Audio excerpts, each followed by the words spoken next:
Fundação Chapalimau tá, ela física, a instituição física foi inaugurada em torno de uns acho que 10, 12 anos, se não me engano, posso estar enganado um ano mais, um ano menos aí. Mas ela basicamente consiste de um misto da parte clínica, que tem uma vocação bem forte para a parte oncológica, né? Então tem toda a parte de exames, tratamentos, cirurgias, existe na fundação, são os andares 0 e -1, e agora potencialmente vai expandir com o prédio novo também, agora que está sendo construído ao lado do prédio original.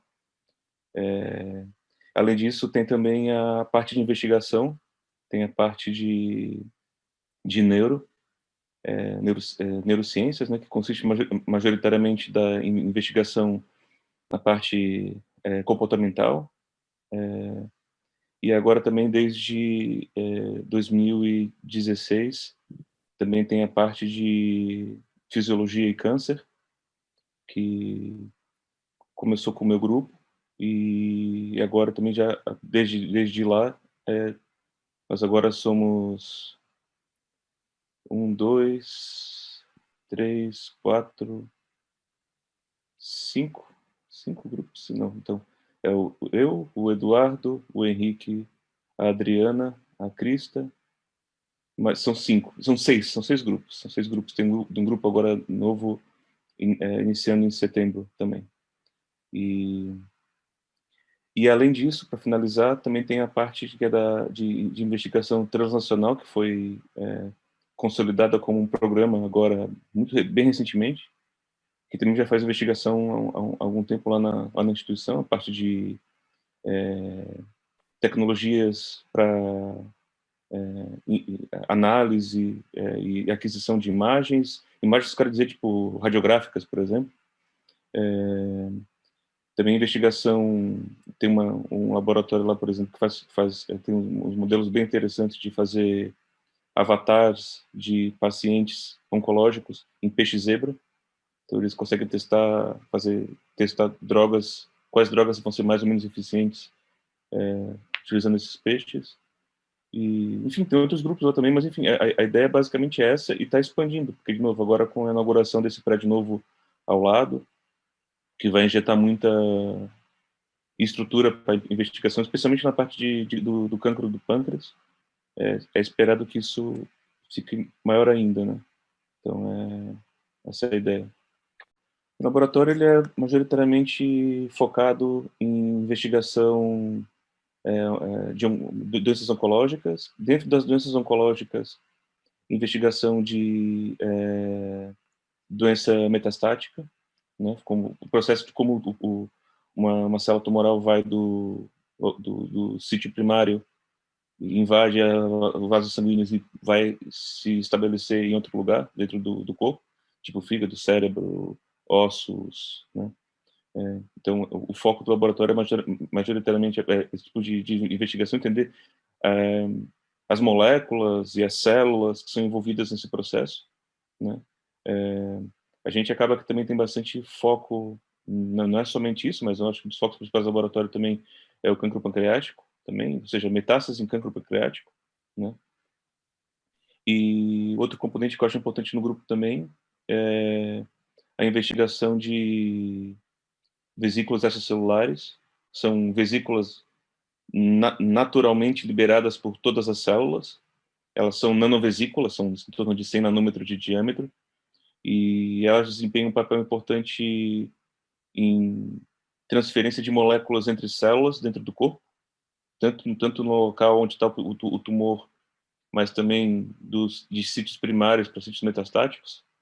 Uma coisa também que é interessante nessas vesículas é a oportunidade de fazer estudo do que se chama biópsia líquida, que é obtenção de moléculas derivadas de células normais, de células tumorais, a partir de exames não invasivos, exames de sangue, por exemplo, né? Ou seja, ao invés de fazer biópsias, inserir uma agulha para retirar um pedaço do tecido, você consegue fazer análise dos componentes moleculares dos tumores a partir do estudo dessas vesículas. Não só dos tumores, qualquer célula do corpo pode em teoria, ser estudada pela análise dessas vesículas. É uma questão só de caracterizar, né? Mas então seria basicamente esse. Ou seja, e com esse componente de biópsia líquida, o laboratório também tem uma vocação bastante translacional, né? Ou seja, aplicar o que a gente faz na parte básica para a clínica. E a gente não está produzindo novos tratamentos, mas o que a gente está tentando produzir são novos marcadores. São testes laboratoriais que permitam prever a progressão maligna de um tumor, prever a resposta a um tratamento, por exemplo, medir a resposta a um tratamento, medir de maneira precoce a recaída, a volta da doença, por exemplo, num doente oncológico, né? Então, essa é basicamente a ideia do laboratório. A fundação tem uma vocação bastante forte para o tratamento de pacientes com tumores pancreáticos, né?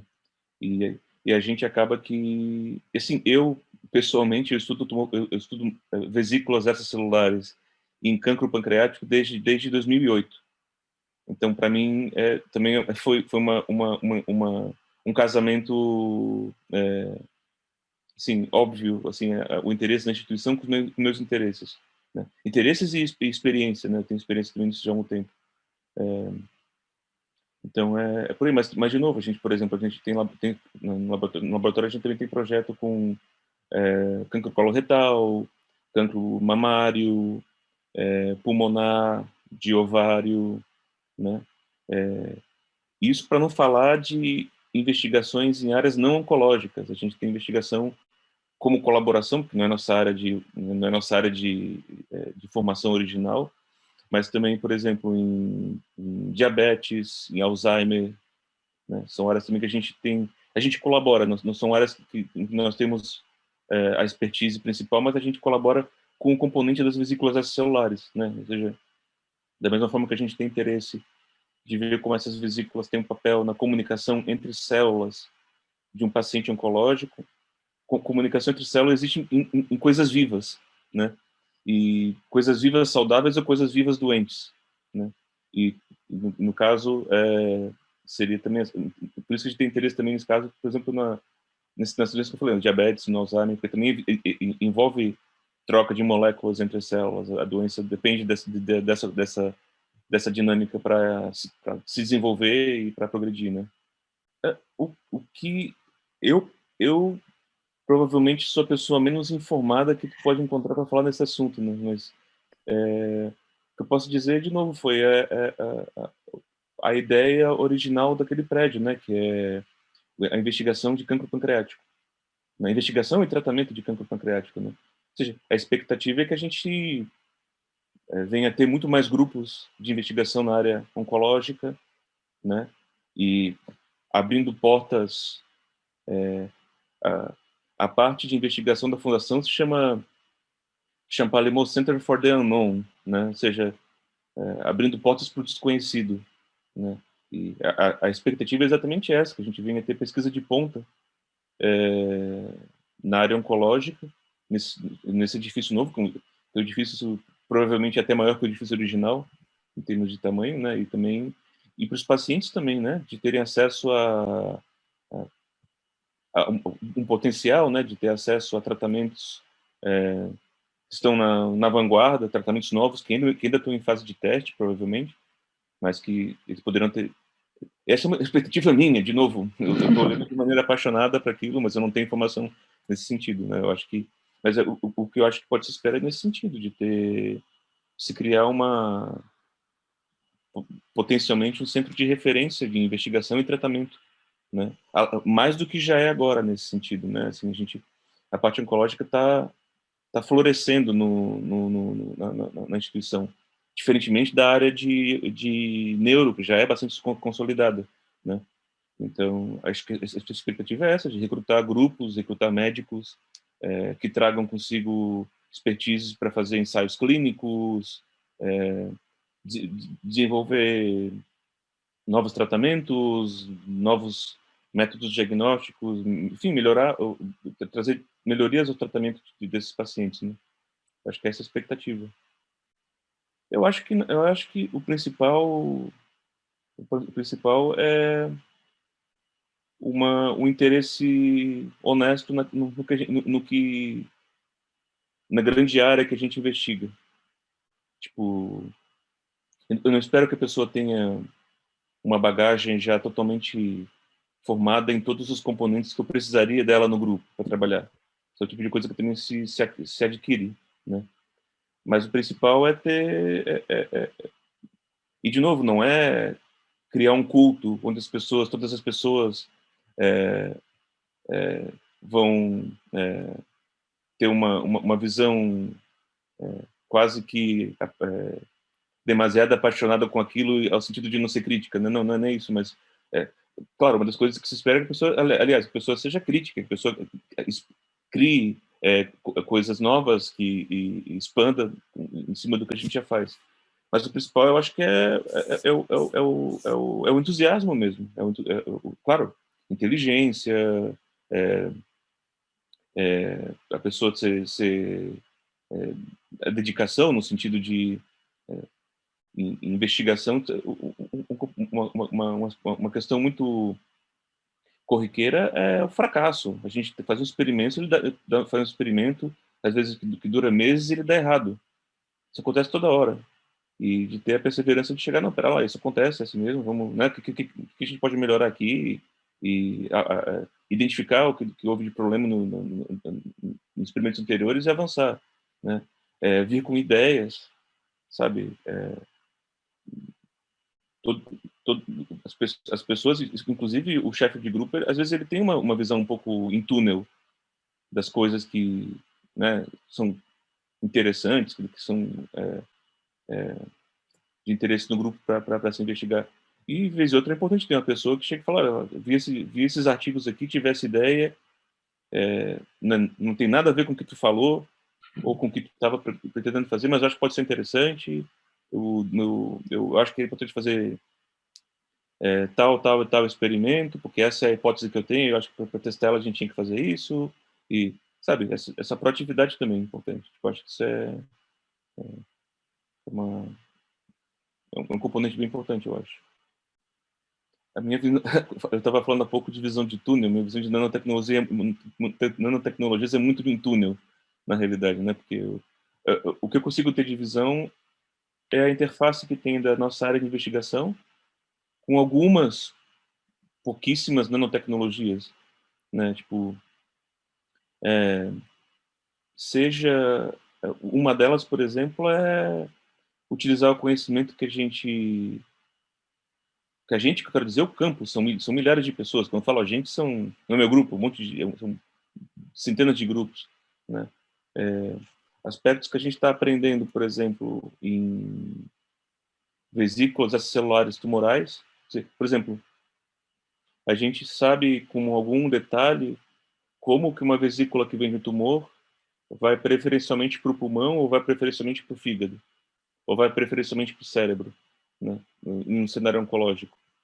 Uma possibilidade na área de nanotecnologia que isso pode levar é, assim, a gente, sabendo quais moléculas nessas vesículas que tem um papel com esse padrão de distribuição, a gente gerar nanopartículas, por exemplo, sintéticas, que carreguem essas moléculas de endereçamento e conseguir entregar drogas de maneira mais inteligente, por exemplo. Eu quero fazer uma entrega de um quimioterápico só para o fígado, ou só para o pulmão, ou só para o cérebro, ou só para os ossos, né? Isso é um exemplo, por exemplo. Outra coisa também que também nos diz respeito, que vai ser essencial se desenvolver, é uma necessidade ainda bem grande do nosso campo de investigação, o desenvolvimento de kits diagnósticos, né?